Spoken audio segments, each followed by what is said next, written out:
20 বছর 25 বছর ধরে ভোট দিচ্ছে, হঠাৎ করে মোদিবাবু এলেন, বলে দিলেন যে তোমার ভোটে নাম থাকবে না।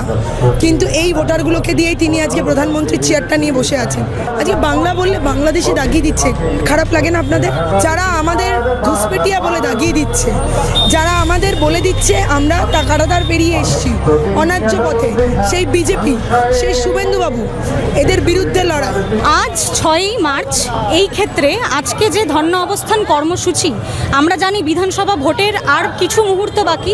এই শেষ সময়ে মুখ্যমন্ত্রী মমতা ব্যানার্জির পক্ষ থেকে যে এই কর্মসূচির ডাক, সেটি কতটি গুরুত্বপূর্ণ এবং ফলাফলে কি পরিবর্তন রাখতে পারে বলে আপনার ভোটার লিস্টে নামটা আছে?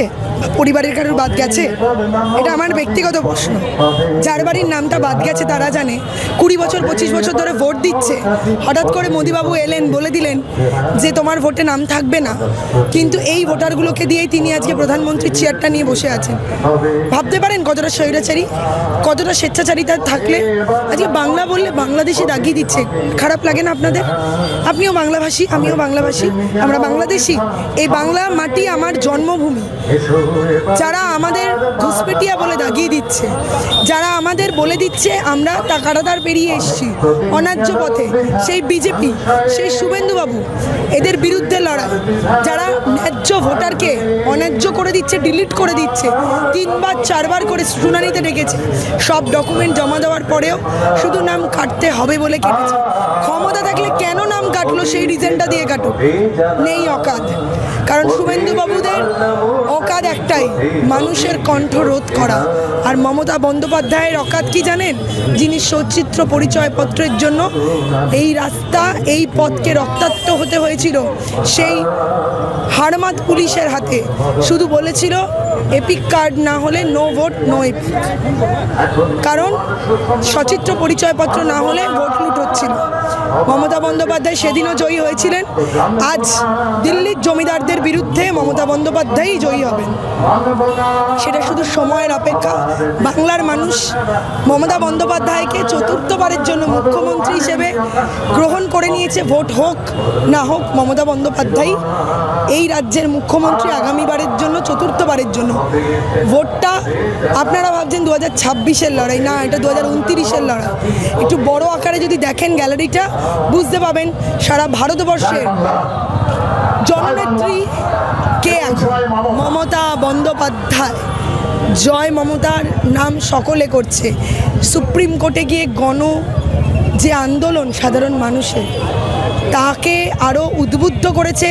সুপ্রিম কোর্টে গিয়ে সাধারণ মানুষের লড়াইকে সামনের পথে এগিয়ে দিয়েছে, মানুষের অধিকারের জন্য গলায় ফাটিয়েছে। তার নাম মমতা বন্দ্যোপাধ্যায়। তাই বাংলার মানুষ সদা সর্বদা মমতা বন্দ্যোপাধ্যায়ের পাশে আছেন এবং এই ধর্ণা মমতা বন্দ্যোপাধ্যায় যতদিন চাইবেন ততদিন চলবে এবং উনি জয় ছিনিয়েও আনবেন। আচ্ছা, এই যে আপনারা নির্বাচন কমিশনের প্রতি এই যে একটা নিরপেক্ষতা নিয়ে প্রশ্ন তোলা হচ্ছে, তো এই একটা সাংবিধানিক প্রতিষ্ঠানের প্রতি যে নিরপেক্ষতার প্রশ্ন আসছে, তার পেছনে যথাযথ যুক্তি বা কারণগুলো আপনারা কি তুলে ধরবেন? আমরা কেন তুলে ধরবো? সুপ্রিম কোর্ট দেখিয়ে দিয়েছে।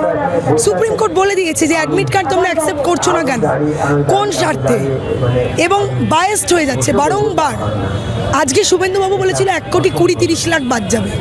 1,20,30,00,000ই দেখুন ডিলিট এবং অ্যাডজুডিকেশন মিলিয়ে নিয়ার অ্যাবাউট 1,30,00,000 মতো মাইনাসের পথে।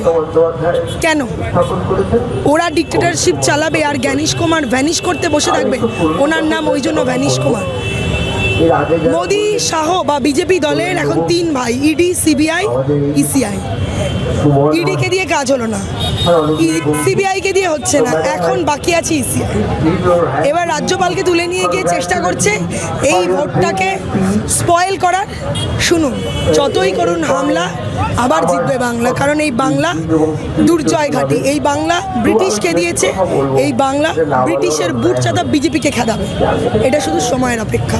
রাজ্যপাল প্রসঙ্গে যেটা আমরা জানতে পারি যে গতকালই রাজ্যপালের যে পদত্যাগ এই নিয়ে এসছেন, তো রাজ্যপালের পদত্যাগের পরে এই যে একটা প্রশাসনিক রদবদল, সেই ক্ষেত্রে সেটি আপনাদের কর্মসূচির গতিপথকে কিভাবে প্রভাবিত করতে পারে? দেখুন, এটা আমাদের কর্মসূচি রোধ করার কোনো জায়গা নেই। আমরা ভোটের আগে রাস্তায় নামি নিয়ম মাফিক ঘুরে ঘুরে প্রচারের জন্য, কিন্তু আপনারা একটা জিনিস মাথায় রাখবেন, মমতা বন্দ্যোপাধ্যায়ের সৈনিকরা মমতা বন্দ্যোপাধ্যায়ের সদা সর্বদা রাস্তাতেই থাকেন, সারা বছর থাকেন মানুষের পাশে। তাই আলাদা করে মমতা বন্দ্যোপাধ্যায়কে ভোটের প্রচারের জন্য রাস্তায় নামতে হয় না, যেটা বিজেপিকে বা অন্যান্য দলকে হয় যে আমাকে ভোট দেবেন। কারণ কি, মানুষের কাজ যে করে না, তাকে আলাদা করে ভোট চাইতে ভোট ভিক্ষায় বেরোতে হয়। পরিযায়ী পাখিরা আসবে যাবে, ভোটের পরিযায়ী পাখিরা, তারা মানুষের বাড়ি বাড়ি গিয়ে বলবে আমার ভোট চাই, ভোট চলে গেল তারপরে আর দেখা নাই। কিন্তু সুখে দুঃখে যিনি বুক দিয়ে বাংলাকে আগলেছেন তার নাম মাননীয় মুখ্যমন্ত্রী মমতা বন্দ্যোপাধ্যায়। তো সেই মমতা বন্দ্যোপাধ্যায় আগামী দিনে নিজের পথেই নিজে চলবেন, কারণ উনি বেঞ্চমার্ক সেট করেন।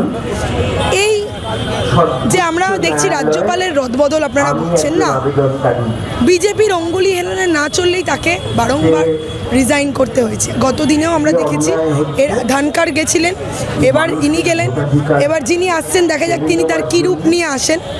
এবং আমরা সমস্ত পরিস্থিতির জন্য তৈরি, কারণ আমরা তো গণতান্ত্রিক প্রক্রিয়ায় ভোটটা করি, তো আমরা সেই পথেই লড়াই চালাবো। বাংলার মানুষের সমর্থন তৃণমূল কংগ্রেসের পক্ষে ছিল, আছে, থাকবে।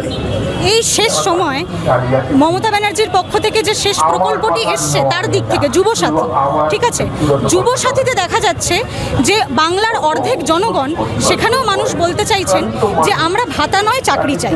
না, ভুল করছেন, আপনারা কোথা দিয়ে শুনেছেন আমরা জানি না। সাধারণ মানুষ একটাই কথা বলছে, ইয়াং জেনারেশনের বক্তব্য শুনুন, তারা কিন্তু বারংবার বলছে যে এরমভাবে অভাবনীয় একটা প্রকল্পের কথা কেউ ভাবেই না। আজকে একটা কেন্দ্রীয় সরকারের ফর্ম ফিল আপ করতে গেলে 500 টাকা থেকে 600 টাকা কেন ফ্রি করে দিচ্ছে না?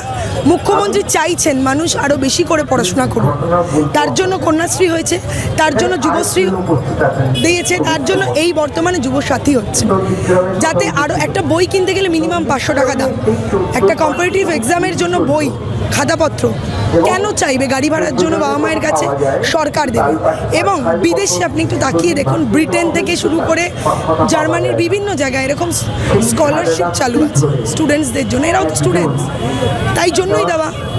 এবং 5 বছরের জন্য দেওয়া, যে তুমি নিশ্চয়ই 5 বছরের জন্য নিজেকে সেইভাবে পড়াশোনা করে তৈরি, একটা টিউশন ফিস 1,500 টাকা লাগবে। এই ভালো দিকগুলোকে সাধারণ মানুষ বুঝেছে, জানে, তাই জন্য মমতা বন্দ্যোপাধ্যায়ের পক্ষে এই বাংলা ছিল, আছে, থাকবে। এই বাংলায় বাংলা নিজের মেয়েকেই চায়। সরকার যদি পুনরায় গঠন হয়, সরকার যদি গঠন হয়, সেটা তো আমাদের বাংলার মানুষ বলবে। সরকার গঠনের পরে কি বাংলা চাকরির আশা রাখতে পারবে নাকি ভাতার ওপরই? বাংলা চাকরি পাচ্ছে, আপনারা একটু প্যানেলগুলো খুলুন, শুধু টিচার্সই চাকরি নয়, বিভিন্ন ক্ষেত্র যেগুলো সরকারি ডিভিশনে সেখানে চাকরি হচ্ছে, প্রতি মুহূর্তে হচ্ছে। কয়েকদিন আগেই কর্পোরেশনের নার্সের বিজ্ঞপ্তি দিয়েছিল, ল্যাবটেকের বিজ্ঞপ্তি দিয়েছিল, চাকরি হচ্ছে। সেগুলো আপনারা হাইলাইট করেন, সেটা আপনাদের বদান্যতা, আমাদের নয়। কিন্তু বাংলায় চাকরি আছে বলেই বিহার থেকে লাখো লাখো লোক বাংলায় এসে চাকরি করে। বিহার থেকে, উত্তরপ্রদেশ থেকে কয়েকদিন আগে কম্পারেটিভ এক্সামে আপনারা দেখেছেন উত্তরপ্রদেশের লোকরা এসে কি হারে উত্তরপ্রদেশ, বিহার, মধ্যপ্রদেশের নামে আজে বাজে কথা বলেছে ওখানে চাকরি নেই, ওখানে পরীক্ষাই হয় না, তার আগেই নাকি চাকরি হয়ে যায়। বাংলায় এসব হয় না, আর যদি বা হয় তখন তার বিরুদ্ধে শাস্তি হয়, ন্যায্য শাস্তি হয়, যা কোর্ট দেয় সেই পথেই চলা হয়। তাকে গলায় ঝুলিয়ে মালা পরিয়ে কোনো ধর্ষককে স্টেজে উঠিয়ে বলা হয় না এই এমপির টিকিট পাচ্ছে। প্রজ্জ্বল রেভান্নার কথাটা বললাম।